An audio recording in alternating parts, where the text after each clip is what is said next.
Hi, I am Fred, and today is 28th October 2015. I want to talk about money myths. We carry a lot of beliefs about money in our heads. Sometimes we are aware of these beliefs and even voice them. Sometimes we carry these beliefs very subconsciously. Some of these beliefs are myths. Today, I want to explore some of the most common ones.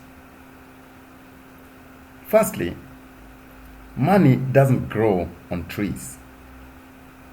Many of us have heard this time and time again. Our parents may have told us this, and maybe it is even the same thing we tell our children. At face value, this may be true to some extent. However, a farmer will disagree with this because for them money actually does grow on trees. Granted, you can't pluck a leaf of money off a branch, but the reason I called it a myth is because of the scarcity mentality it creates. It makes us think money is this scarce commodity that is hard to get. Once we believe that it is out of reach, we don't do anything about it. Secondly, a deal will sort out my life at some point in time. The belief that some unplanned event will at some unspecified point in time in the future give you this financial windfall that will enable you to sail into the sunset is a myth. Look around you. How many people do you know who have created sustainable wealth that way? That tells you something. So it is not a deal that will sort you out. People create wealth through a process, and there is no shortcut to that. You might as well get started as early as today, my friend. Thirdly, my pension fund will cater for my retirement. Having a pension fund is fantastic. By all means, invest in it and keep it. But many of us think that is all we need to do for retirement. Therein lies the myth. It's a good thing to have and maybe an essential part of your retirement plan, but it will not fund your entire retirement on its own. For argument's sake, let's say your lifestyle today costs you $1,000. Next year, this exact same lifestyle, i.e., same type of a house, fuel, food, grocery shopping, etc., will cost you more. That is because of inflation. Prices of things will go up. So if you want to retire in, say, 15 years from now, you'll need over $50,000 to sustain the same lifestyle. This will not come solely from your pension fund. You'll need to have built up assets that generate this type of income. Fourthly, I will save or invest when I earn more. Are you sure? Are you really sure that you're earning more than you were 3 years ago? Are you saving or investing significantly more? Most people answer this question in the negative. This shows us something. We lie to ourselves when we peg saving and investing to earning more money or enough money. So it means enough simply never comes. Sometimes we hold this magical number in our heads. We tell ourselves, once I have $10,000, $20,000, or even $1 million, then I will invest. In reality, the best investment for you is the one you can do today. Waiting to earn more is simply a way of procrastinating and or keeping us in our usual comfort or comfortable routine.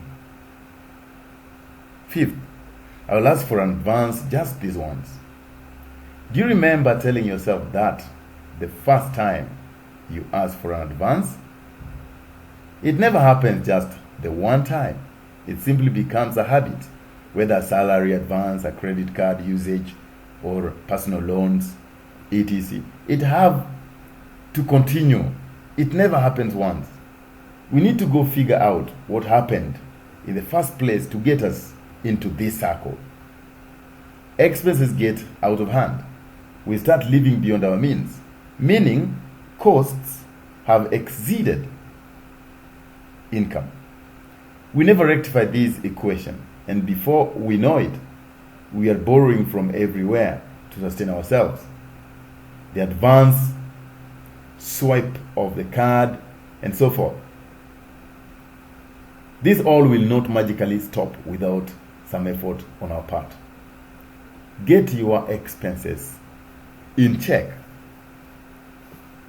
Sixth, I will get my money in order once I have the latest.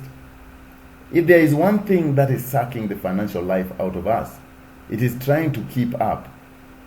It is listening to the voice in our heads that cheats us that we will find some sort of fulfillment in having the latest gadget, car, clothes, etc. But this is what happens. We become addicted to the temporary high the purchase creates. But like any high, it fades. And to get the same feeling, we go back and buy something else. If your high was based in having the latest, there is always a new latest to pull you in. There is a new phone, a new car, etc. It never ends. So don't wait to achieve a certain material status to get your financial affairs in check. Seventh, I can do it on my own. Wealth is never created in solitude. My belief is that this is because wealth is never meant to be enjoyed in solitude. If you are trying to do it by yourself, you are limited to your knowledge and your own perception of things. So that means you are not wise. But we must always seek to expand how we see things. This could happen through taking a course, going out of your way to speak to people, joining an educational investment group, working together with your spouse, and so forth. The list is big. But remember, a solution to your challenge is always a person away.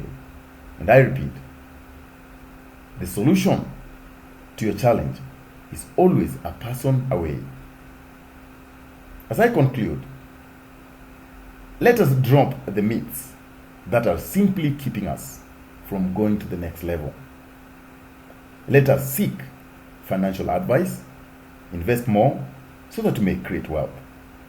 For further details and opinions, comments, and questions, please subscribe to my YouTube channel. Thank you.